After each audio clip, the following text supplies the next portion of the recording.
membangun kepercayaan itu kembali, membangun kepercayaan, maksudnya membangun mental. Assalamualaikum. Ya, waalaikumsalam. Bentar ya, Boy ya. Silakan pensiun. Lanjut. Ya, untuk membangun mental yang sudah ya goyah lah istilahnya. Bagaimana sih cara membangun mental itu kembali kayak dulu gitu?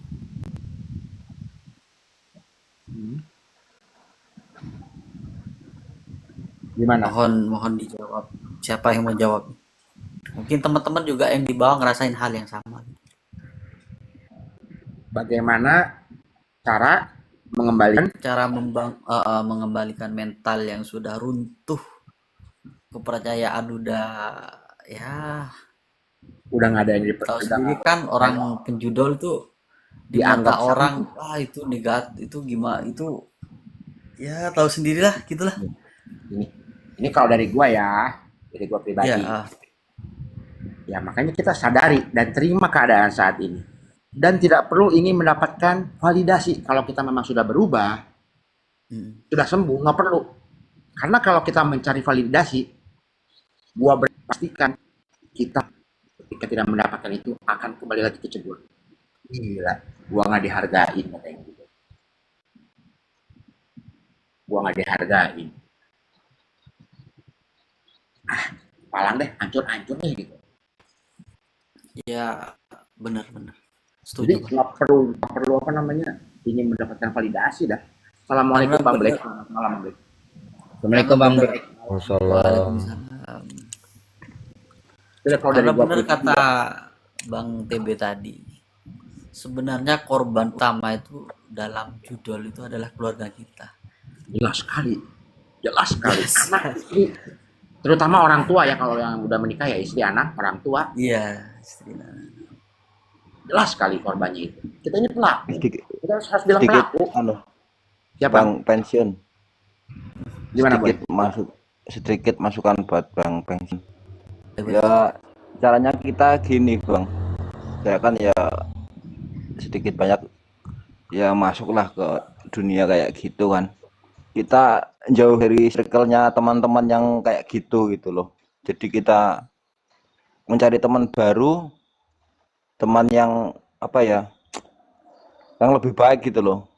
Seumpama Menghindari. kayak majelis-majelis sholawat kayak, terus orang-orang yang dekat dengan agama gitu. Kita jangan terpaku sama teman-teman yang kayak gitu terus gitu loh. Kadang kita mau berhenti, teman malah ya ini ada ini saldo nih, mau minjem nggak gitu kadang. Itu yang bikin kita nyemplung lagi, masuk lagi di circle kayak gitu. Setuju. Itu yang saya rasakan biasanya kayak gitu. Bang Black, tambahin Bang Black. Kok baru nongol ini Bang Black? Ya kita Nambahin nggak apa? nggak benci sih sama teman-teman yang kayak gitu, tapi kan ya kita sedikit menjauh lah dari circle-nya gitu.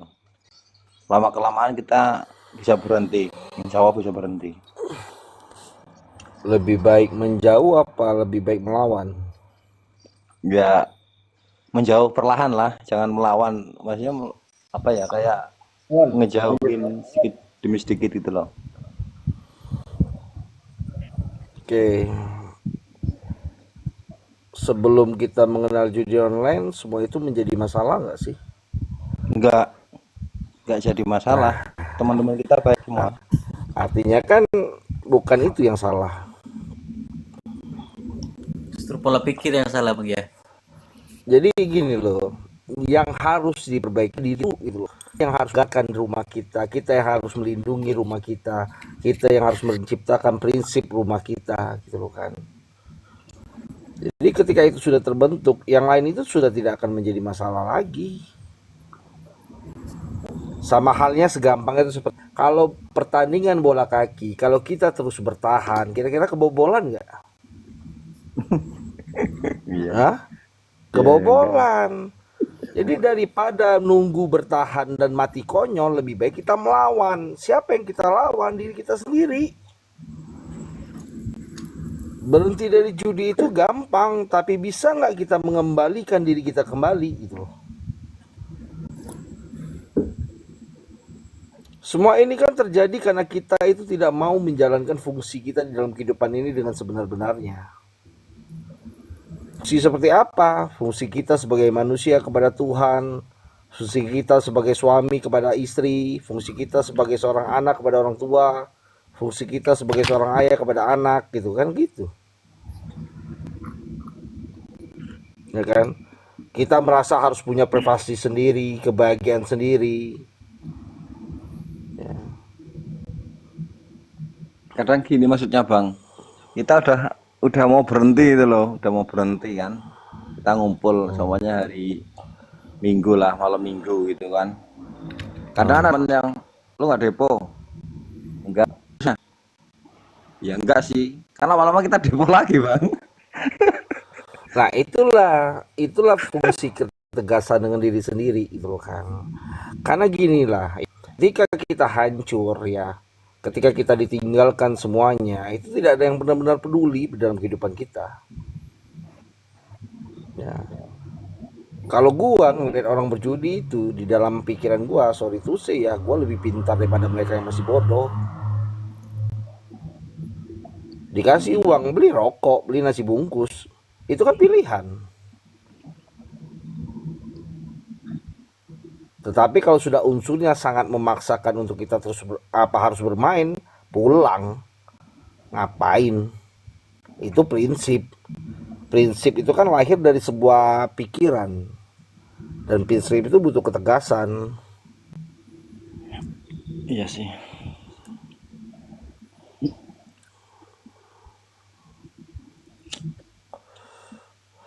Gitu loh. Ya gini lah ya, kita ini hidup bukan untuk orang lain gitu kan. Bodoh amat orang mau ngomongin apa dan segala macamnya, ya biarkan perubahan ini diri kita dan Tuhan yang tahu, tanpa harus menjelaskan apapun. Ya, kalau kita masih ingin menjelaskan apa, artinya kita masih butuh validasi kan. Ya. Gimana lu mau menerima segalanya ketika lu berdoa, katakanlah nanti ya kalau gua kebeli lagi Pajero, gua tabrak rumah lu. Kemarin gua susah, lu gak nolongin gua. Gimana? Takut Tuhan mau kasih kan. Waduh, bahaya nih manusia. Ya kan? Gak jadi Tabrak dikasih nanti. Bang. Iya kan, maksudnya gini loh.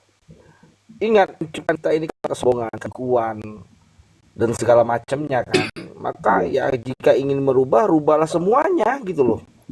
Meskipun tidak bisa semuanya satu persatu perlu diubah. Ingat, judi ini mewariskan sifat.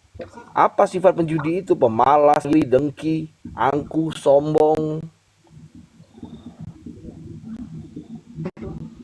Iya Bang. Dan kembalikan fungsi kehidupan lu dengan tujuannya gitu loh. Gua ini gini lah, bukan makin ya. Coba deh, rata-rata hidup manusia itu berapa sih sekarang? 50. Hah? 50, 60, bonus 70, 70 jackpot ya kira-kira gitu loh ya. Sekarang konferensikan dengan umur kita tuh kira-kira berapa tahun lagi sih? Hah? 10 tahun lagi Bang. Nah, kalau tahu kita akan menyiksa diri menerus, ngapain mati nunggu 10 tahun lagi? Mati aja malam ini, selesai urusan. Betul nggak? Jadi hidup itu pilihan, karena pada dasarnya tidak ada sesuatu apapun yang bisa memaksa kita untuk melakukan apapun gitu loh. Ya. Kita tahu mana baik bah gitu kan, tapi kita tidak bisa memilih mana yang benar gitu loh. Nggak ada siapa yang judi dipaksa hutang. Ya itu alasan klasik ya. Buktinya udah jual tanah buat beresin hutang, udah jual rumah buat beresin hutang, masih juga mau berjudi. Ya kan? Orang gila aja ngeliat tai ayam minggir dia. Ini orang waras sudah tahu tai ayam malah diinjek. Malah dibahas lagi tai ayam. Bener nggak? Malah bahas tai ayam lagi tuh.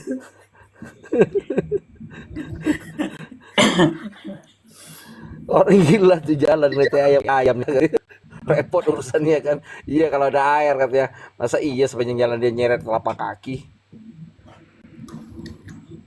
Ya kan? Nah ini orang waras sudah tahu tahi diinjak sama dia. Besok diulangi lagi. Terus apa dulu Mas Orang Imam? gila itu apa? Imam. Assalamualaikum Mas Imam, sehat Mas? Orang gila itu kan orang yang tidak menggunakan akal dan Pikiran. pikiran. Penjudi itu orang yang tidak menggunakan akal dan Pikiran. pikiran. Jadi yang gila ini siapa? Orang gila apa orang waras?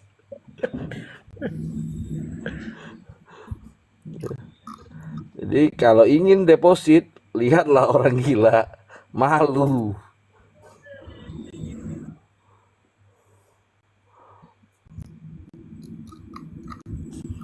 Gitu loh.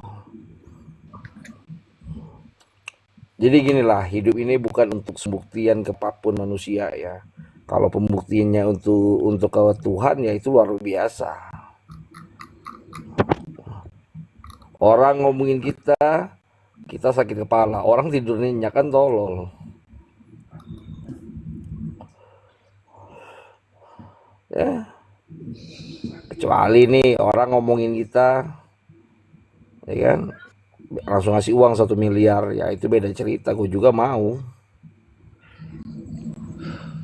Mau lah Bang. Mas Imam, sehat Mas Imam? Halo, sehat. Alhamdulillah. Ya, lanjutin dulu kan. Alhamdulillah. Nimbrung aja, Mas, nggak apa-apa, ngobrol-ngobrol santai. Baik.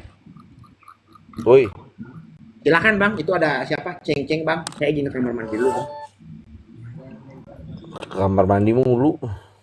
Dan mulas Bang. Ceng-ceng Bang. Ceng sileng. Halo Bang.